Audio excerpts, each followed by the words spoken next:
bahar gülüşümün çağları, coşkulun sehvediri dağları.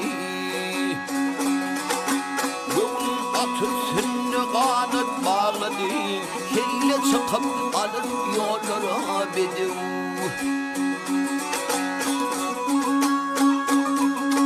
Kadir bu cahanın safa teyrani, güzel gönlüm güldü arın hayrani. Türkmen'in devletli devr devrani, yıllarım yettirmez yerlere bedev.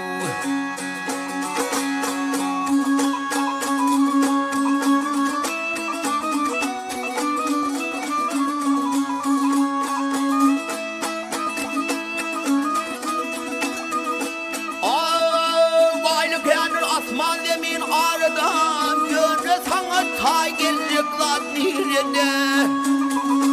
Dünya haklarını dost yar eden bir beden bazen iyilere bedev.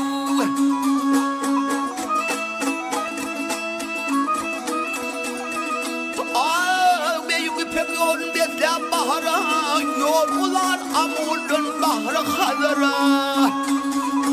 Kamil uva dünya doğrun dabara, bunu keşfim yarışır güllere bedev.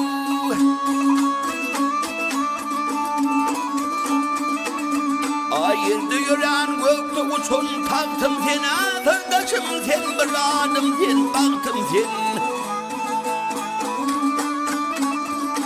Yüreğimde ebedilik aydım sene aydım sen. Vakfım sena bollu dillere bedev.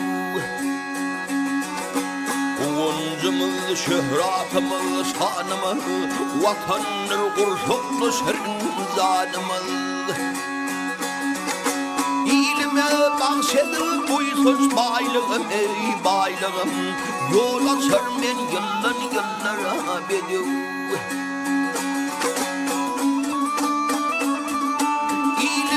Bahşedil buysuz baylığım ey baylığım, yol açar men yıllar yıllara bedev. Vakfım sena bollu dillere bedev.